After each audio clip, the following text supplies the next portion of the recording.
Apple has 200,000 apps, Google's Android is 60,000, but Android is seeing more daily phone sales. Consumer Reports saying yesterday it would not recommend the iPhone 4 because of a design flaw. Our next guest says that Apple has to fix this problem or Google's Android share will accelerate. Heath Terry is with us now. He's a top-ranked analyst on Google, according to Bloomberg data. He's with us in the newsroom. Heath, always glad to talk to you and see you in person. So you say this is the first big stumble for Apple in a huge wave of success, and we shouldn't miss this point. This is the first time they've clearly messed up. Right. I mean, you look at the incredible success of the iPhone, the fact that the iPhone has completely changed the way people use their handsets.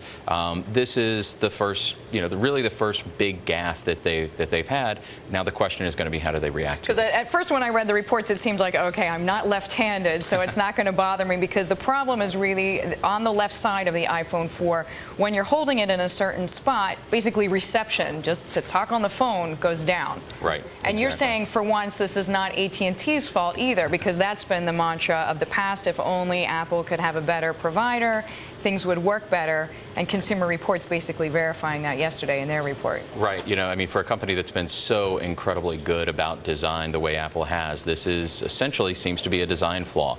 And so while they have plenty of issues with AT&T's network, and everyone's looking for them to add more networks to the iPhone support system, this really seems to be more of a design issue that they're probably going to have to address in some way. I mean, actually, one report even suggesting electrical tape would be the fix, but it's hard to imagine spending so much money on a phone and then having to tape it up with electrical tape.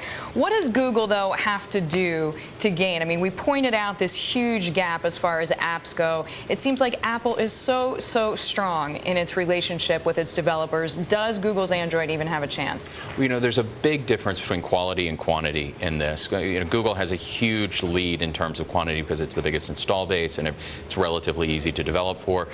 Google's doing a lot to try and make the Android platform easier to develop for, building tools, trying to catch up there. But the bottom line is it's all about phone sales, and with iPhone selling, or with Android selling 60% more phones every day than Apple is, eventually it's going to be too big of an install base for developers to ignore. Is Google to Apple now as Microsoft was to Apple during the PC wars? In other words, Apple was left with the scraps back in the day. This isn't, I don't think this has to be kind of an either or, winner-take-all kind of battle. The mobile phone environment's just not like the PC environment was. Don't forget, there's RIM, there's Palm, there's Motorola, there are all of these other seen as really serious competitors in many ways. I mean, look at Nokia. I mean, Nokia is still the biggest provider of handsets out there. So there's in the world, and so there's a huge market to go after without really Apple and Google having to take share from each other.